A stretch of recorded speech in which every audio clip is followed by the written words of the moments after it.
How's it going, everyone? We hope you're enjoying your summer. In this video, we're going to show you how easy it is to perform multi-time frame analysis, or MTF for short.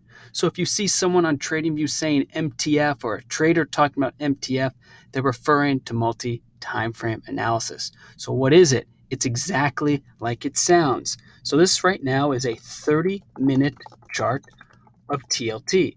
TLT is the 20 plus year Treasury bond ETF.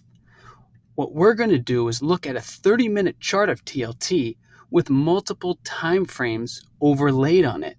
So what we can do is examine multiple time frames at once. So let's go to our indicators. Let's add a moving average. So let's click.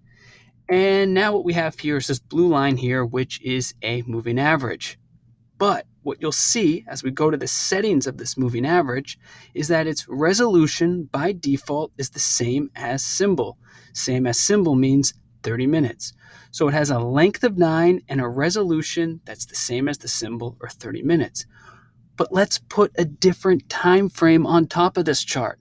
Let's look at a 30-minute chart with a daily moving average on top of it. So we click our resolution dropdown, we go to 1 day. Now we change our length. Let's say we want to see a 20-day moving average. Click OK.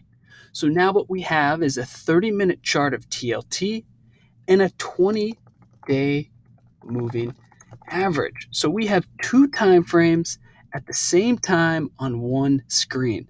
And like we were saying earlier, you can do this with most of the built-in indicators on TradingView. So for example, let's say we want to add accumulation distribution as well to this chart. So we click it. Now we have our accumulation distribution. We go to its settings. Resolution is currently set to same as symbol, but let's add a weekly resolution to that, 1 week. Click OK. So what we have now is a 20-day moving average, a 30-minute chart, and a weekly accumulation distribution. That's pretty cool. And this works, like we said, for multiple indicators, and you can add as many as you please depending on your plan. We hope that you enjoy this video. Please press like if it helps.